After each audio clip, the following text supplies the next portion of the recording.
નમસ્કાર દર્શક મિત્રો, બોટાદ દસ્તક ન્યૂઝમાં આપનું હાર્દિક સ્વાગત છે અને હું છું પાયલ મકવાણા. આપ જોઈ રહ્યા છો બોટાદ દસ્તક ન્યૂઝ અને હવે પછીના સમાચાર વિગતવાર. નેલ પોલીસ પરથી એર હોસ્ટેસની ઓળખ થઈ. માતાની નજર સામે 16 વર્ષનો પુત્ર ભડથું થયો. કરુણાંતિકાએ એવા ઘા આપ્યા જે જિંદગીભર નહીં રૂજાય. અમદાવાદની વિમાન દુર્ઘટના બાદ હૃદયદાયક કિસ્સો સામે આવી રહ્યા છે. આ કરુણાંતિકાએ કેટલાક પરિવારનો એવા ઘા આપ્યા છે જે જિંદગીભર રૂજાવાના નથી. માતાની નજર સામે જ તેનો 16 વર્ષનો પુત્ર ખાટલામાં સૂતો સૂતો સળગીને મોતને ભેટ્યો. માતા પિતા બે માસૂમ બાળક સાથે જીવતા ભડથું થઈ ગયા તો કોઈની બાળકી ગુમ થઈ ગઈ તો કોઈના ભાઈનો પત્તો નથી મળ્યો. અમદાવાદમાં પ્લેન ક્રેશ થયું એ વિસ્તારમાં સીતાબેન ચાની કેટલી ચલાવતા હતા. ગુરુવારે સીતાબેન અને તેમનો 16 વર્ષનો પુત્ર આકાશ ચાની કેટલી પર હતા. પ્લેન ક્રેશ થયું ત્યારે આકાશ ખાટલામાં સૂતો હતો અને સૂતા સૂતા સંપૂર્ણ બળી ગયો હતો, જ્યારે સીતાબેન દાઝ્યા હતા, જે સારવાર માટે આઈસીયુમાં છે. કાજલબેન મૃતક આકાશના કાકી છે. આ ઘટનાની વિગતવાર વાત કરતા તેઓ જણાવે છે કે વિમાન પડતા બ્લાસ્ટ થયો હતો. આ ઘટનામાં મારા જેઠના 16 વર્ષના છોકરાનું મોત થયું છે. તે ત્યાં ચાની કેટલી ચલાવે છે. તેની માતા ત્યાં સૂતા હતા અને તે ત્યાં જ હતો. ચાનો ટાઈમ થતાં તેની માતા જાગી ગયા હતા અને આ છોકરો ત્યાં ઊંઘી રહ્યો હતો, જેના પછી આ છોકરો અચાનક આગની જ્વાળાની લપેટમાં આવી ગયો હતો. તેનું નામ આકાશ છે. ત્યાં ખાટલામાં સૂઈ રહ્યો હતો અને ત્યાં જ તેનું મોત થયું છે, જ્યારે તેની માતાને પણ ઈજા પહોંચી હતી. લોરેન્સ ક્રિશ્ચિયન નામના યુવાનનું દુર્ઘટનામાં મોત થયું છે. મૃતકના કોઈ સિવિલ હોસ્પિટલ પહોંચ્યા હતા, જ્યાં તેઓ હૈયાફાટ રુદન કરી રહ્યા હતા. રડતી આંખો સાથે મૃતક યુવકના ફઈને જણાવ્યું હતું કે ગુરુવારે તો અત્યારે ઘરેથી જવા માટે નીકળ્યો હતો. હજુ તો તેના હમણાં જ લગ્ન થયા હતા. તેની પત્ની લંડનમાં છે. તેના પિતાનું મોત થયું હતું, જેથી તેની વિધિ માટે આવ્યો હતો અને વિધિ પૂરી કરીને પરત લંડન જતો હતો. અમે તો ના પાડતા હતા કે બેટા તું ન આવીશ, તને વિડીયોથી બધી વીતી બતાવી દઈશું, પણ તે ન માન્યું અને કહ્યું બધા કહેશે કે તેનો પુત્ર તો તેના પિતાને જોવા પણ ન આવ્યો. મુંબઈથી એક પરિવાર લંડન જઈ રહ્યો હતો. આખો પરિવાર પ્લેન ક્રેશમાં મૃત્યુ પામ્યો છે. રફીકભાઈ તેના મામા છે. રફીકભાઈએ જણાવ્યું હતું કે મારી બહેનનો દીકરો, મારી પુત્રવધુ અને તેમના બાળકો હતા. આ ચારેય જઈ રહ્યા હતા ત્યાં આ અકસ્માતનો ભોગ બન્યો. અમે મુંબઈમાં પરેશાન હતા કારણ કે આ અકસ્માત વિશે અમને કોઈ સચોટ માહિતી મળી નહોતી.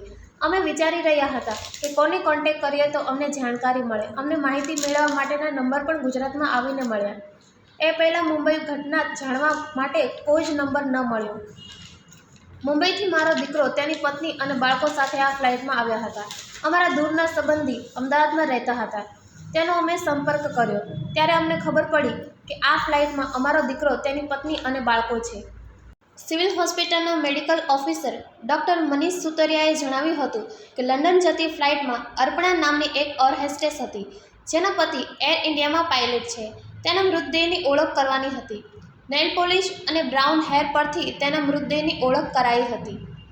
મૃતકના નાના ભાઈ સુરેશે જણાવ્યું હતું કે મારો મોટો ભાઈ લંડન જઈ રહ્યો હતો. હું દુબઈમાં હતો, પણ જેવી મને ખબર પડી કે તાત્કાલિક ટિકિટ કરાવીને હું અહીં આવી ગયો હતો. ફ્લાઇટમાં બેસતા પહેલાં ભાઈ સાથે મારી 11 વાગ્યે વાત થઈ હતી. તેણે કહ્યું હતું કે 5 થી 10 મિનિટમાં એરપોર્ટ પહોંચી જઈશ. એ બાદ 8 કે 8.5 કલાકમાં હું ત્યાં પહોંચી જઈશ. પરિવારની હાલત બહુ ખરાબ છે. ઘરે તો હજુ કોઈ માહિતી આપી નથી. ડીએનએ માટે ગુરુવારે સેમ્પલ આપ્યા હતા. લિસ્ટમાં અમારું નામ આવ્યું છે કે નહીં એ ચેક કરવા માટે આવ્યા છીએ. હું રાજસ્થાનથી આવ્યો છું. ભાઈ સાથેની યાદોને વર્ણવી ન શકાય. હોસ્પિટલમાંથી 72 કલાકનો સમય આપ્યો છે. અયુબ શેખનો ભત્રીજો જાવેદ અલી, તેના પત્ની અને તેના 2 બાળકો આ ફ્લાઇટમાં લંડન જઈ રહ્યા હતા. જ્યારે જાવેદ છેલ્લે મળ્યો ત્યારે કહ્યું હતું મમ્મીના ઓપરેશન માટે મળવા આવ્યો હતો. રજા મળી નહીં, હું લાંબી રજા મળશે ત્યારે પાછો આવીશ અને મમ્મીનું ઓપરેશન કરાવીશ અને પછી મમ્મીએ પણ લંડન સાથે લઈ જઈશ. જાવેદ લંડનમાં હોટલ મેનેજમેન્ટનો કોર્સ કરી રહ્યો હતો. હાલ પરિવારના તમામ લોકો આઘાતમાં છે. કોઈ બોલવાની અવસ્થામાં નથી. ઘટનાની સ્થિતિ જોઈને એવું લાગી રહ્યું છે કે કોઈ બોડી તો જોવા મળી રહી નહોતી અને અમુક જોવાલાયક પણ રહી નથી.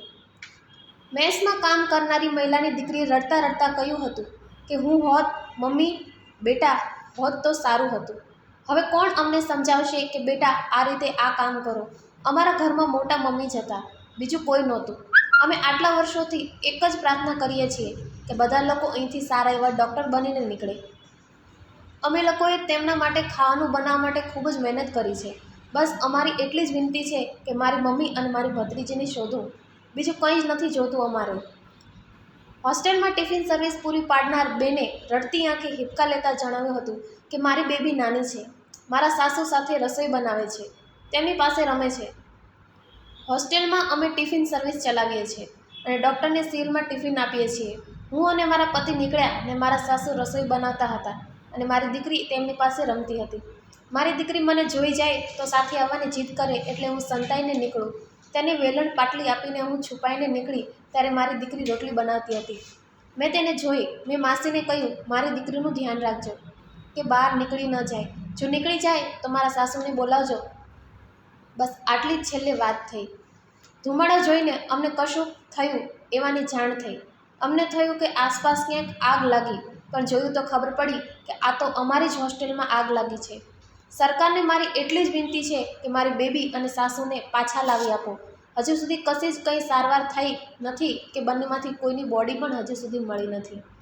સૌજન્ય દિવ્ય ભાસ્કર, બોટાદ દસ્તક ન્યૂઝ, પાયલ મકવાણા, બોટાદ.